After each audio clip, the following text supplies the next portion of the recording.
Talk about Sanji. Yeah, Raph.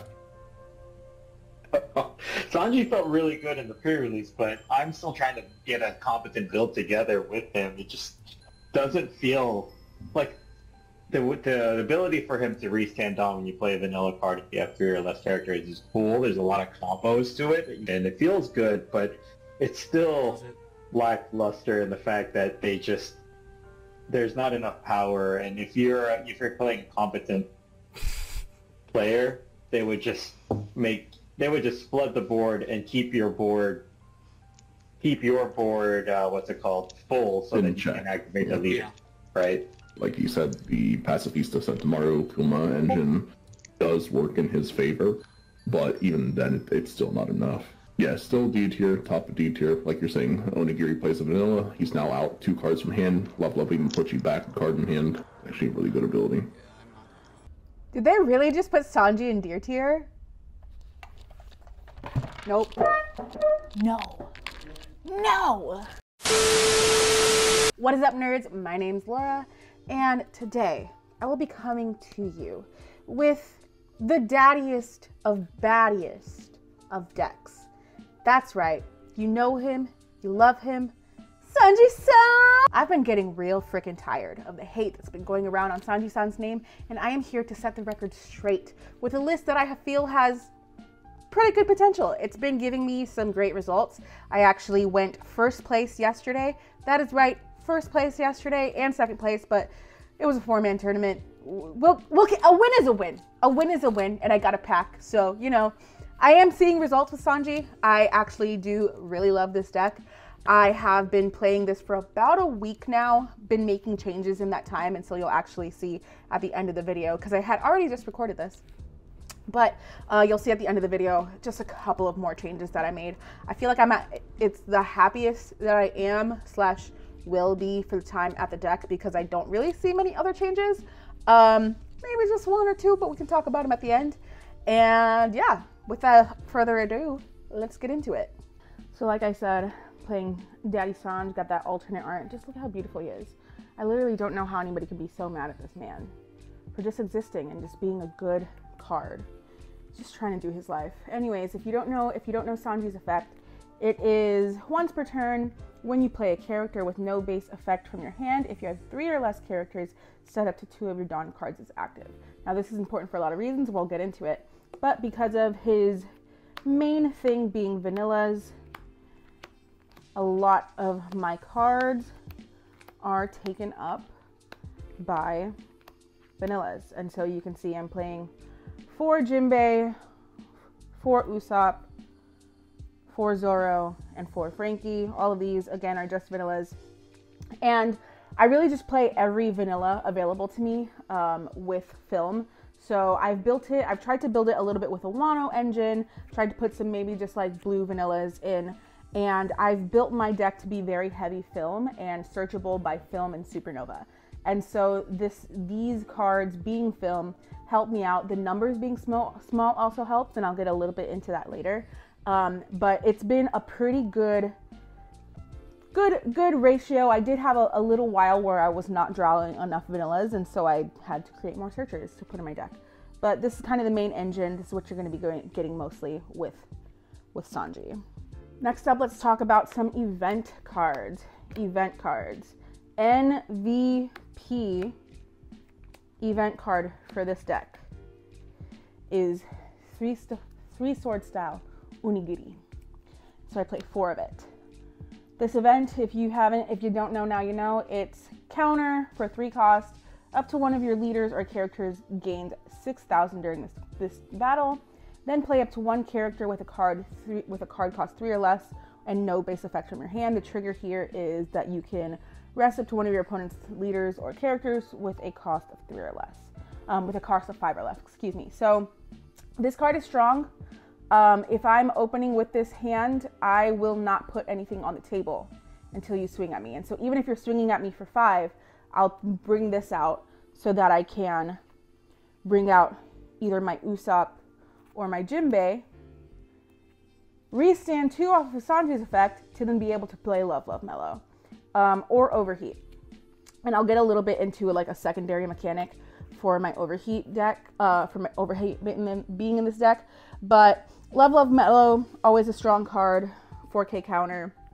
6K counter has been good for dealing with your Whitebeard and your Black meetups. And then I want to just briefly touch on Mr. Overheat over here. And so if you don't remember, Overheat is a 2-cost 4K counter. Your leader or one of your characters gains 4,000 power during this battle. Then return one active character with a cost 3 or less to the owner's hand. Now this is good for if somebody's going to swing at you and you don't want to, you don't want them to swing at you a second time with one of their other cards that they have. Or one thing that I've been using this card for is to bounce my own vanillas to hand sometimes. And so sometimes I will have I'll have a Usopp sitting on the table, that has either just come out or something. The one reason I use this card sometimes as a bounce, I don't use it as a bounce for my own cards as much, but if I know that I need to trigger Sanji's effect in the next turn, I can take my own active card. Even if I played it, so I won't get to hit it with that turn, but at least then I can trigger the effect to have extra Dawn. It's not a primary mechanic at all. It's something that's like, meh, it happens from time to time. I've probably done it twice now, and it's came out good for me when I do come it out, but it is a rare version to use this card. Most of the time it's just another counter card. Next up we have our blockers. Blockers is a huge thing in this deck. As you'll notice, besides my vanillas, I'm not playing too much counter power, and that's because I play so many events and counter from a couple of other cards that I have, but we'll talk about those later. So here are my blockers. This is pretty standard. Capone, searchable by Bonnie, and so just an easy 1 cost. Not much there. Law is a pseudo MVP of this deck. Actually, he's probably one of my better MVPs of this deck. Let me tell you why. I love a good hit you in the face with what's on my board currently. Play Law to be able to bounce it, to be able to play it again without it being rested, and then to put my 2 Dawn back from my Sanji effect. And so at the end of the day, you got a blocker that is 6K, has costed you 3, has unrested a character that you swung with, and then has activated your Sanji effect. This card is great in my build, and it's been doing me very well. Very happy with it. The last blocker that I have here, this is going to be your 7-cost Luffy. This card is pretty standard for most film decks. This is another one of those that this is a great card to have, because if I either have like a Sanji in my hand or something, if I have, basically it's a good blocker, and I use this as a swing a lot of times since it's so big. So you have a huge blocker here, but then also being able to put your Zoros out, being able to put your Usopps out is a great secondary effect. The other thing with this too is that it also says that it doesn't have to be vanilla. A lot of the cards say vanilla, and so sometimes I throw a Nami in there. I'm essentially playing my Nami for free, doing her effect. One other thing that I'm going to put into here, which is probably the most controversial thing in my deck, but one of the other things that I'm going to put here as a blocker, because in all honesty, that is how I primarily play it, are my 2 8-drop kids. So now I have been hearing so many different opinions about 8-drop kid in my deck. I like it for many reasons, and I think I'm going to continue to play this over the Odin because I play a more defensive style. A lot of times when this is in my hand, he really is just a blocker. So I have been getting into the habit too with him, because there's not a lot of support. There's not a lot of support to be able to either guard him unless you have stuff in your hand, or like do his effect. So one of the things that I like to do is, you know, we're playing him for 8. We can get any type of 3 out here, which for me also includes Ezos out here. We have our Ezos, 3 of that. We have a couple of Tony Choppers film deck. Most of the time he is a 2K counter. Sometimes he rests an opponent's character. I think I've used it like that a few times. Usually my Ezo's doing that work, to rest blockers. And so you get that for free if you're doing like a vanilla, so you paid 8 for his effect.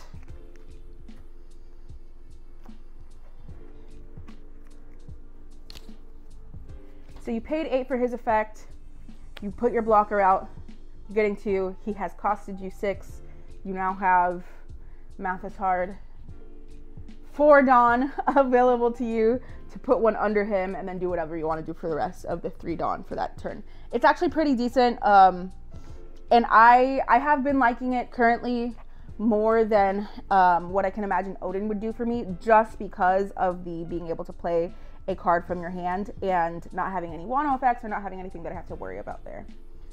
Let me not bury the lead. I did go undefeated with my Ivankov deck. That is going to be a video here soon, but I won this card out of it. It's the first winner card that I've won on myself. Manifest, the great Manifest, being my fiance, usually wins all the cards, and I have a lot of winner cards because he wins the cards and I actually want them. But you know, it feels good to earn a winner card, especially when you go undefeated. So basically, this is all my 2K counter right here, which a lot of times doesn't get used as 2K counter. Really, honestly, these 2 get used as 2K counter. Izu, again, obviously has a fantastic effect, but sometimes she is just a 2K counter because I do play so many event cards that also let me counter. So it really is just versatile. One of the things that I don't do is rest a lot of things. I did play with a couple of things that let me rest characters, but it wasn't my favorite mechanic for this deck. I just didn't really feel like I had the room for it. And so that is those 2 cards right there. Last few cards here will be my searchers. And so with my searchers, I am going with Bonbon and Nami.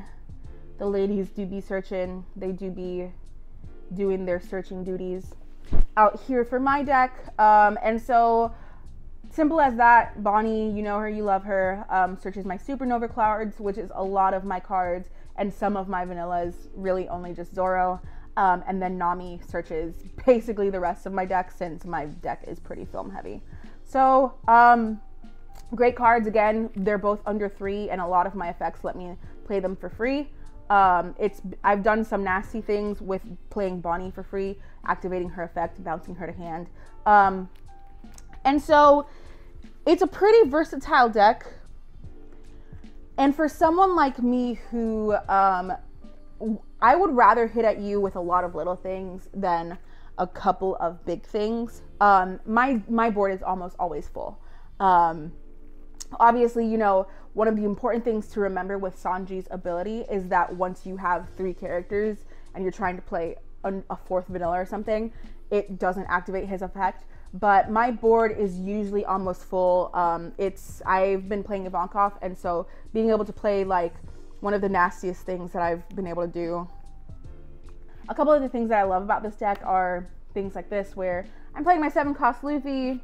I'm either playing my Nami to be able to pay for free, doing 1 Nami, or, you know, doing a vanilla and then restanding.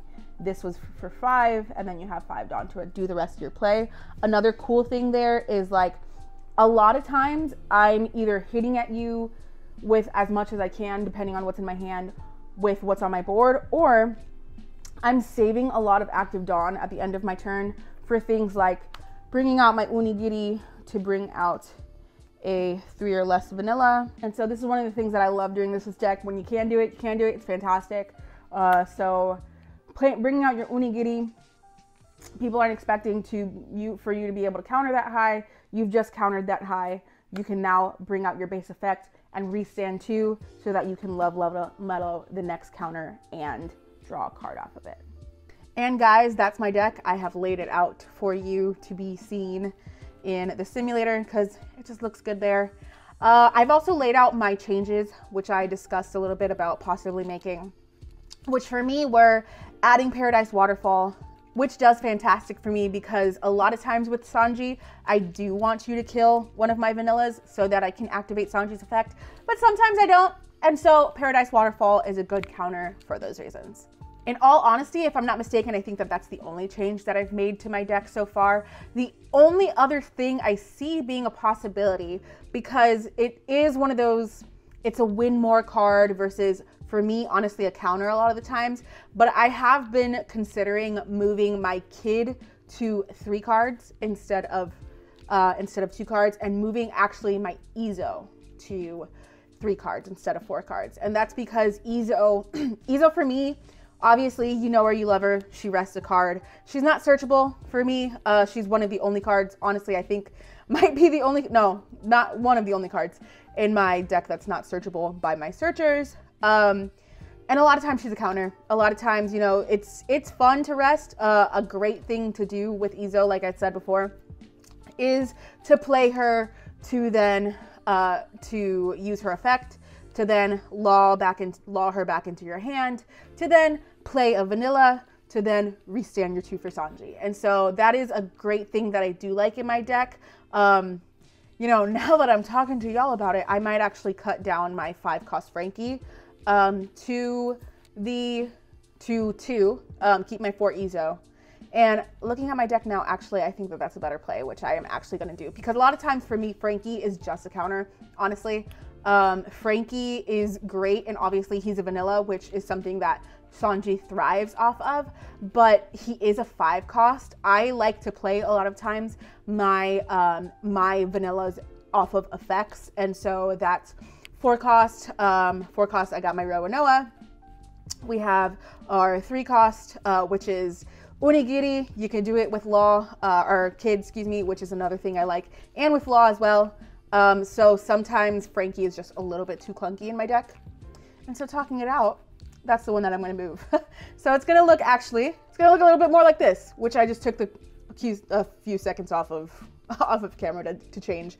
But I think that it's, you know, I actually have been seeing results. I think it's playable. One of the things that I really do like about this deck is that it's unexpected. So a lot of people play, you know, tailored to certain things. But it's always just fun to, whenever I drop an Onigiri on board, I have people say, wait, what does that say? Can I read that again? And so it's always fun to counter with my Onigiri, to put like an Usopp or a Jinbei on board, then to restand my 2 to either Love Beam or Overheat. It's butter. It's butter. Anyways, guys, thanks for watching. We got our own channel over here, ladies. So don't let the men think that they can run around talking crap about Sanji-san and whoever else you're playing. At the end of the day, like my beautiful husband has said, you play the deck that plays for you, and this is the deck that speaks to me.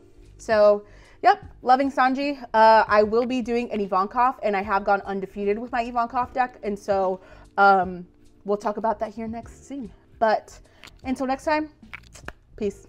Bye.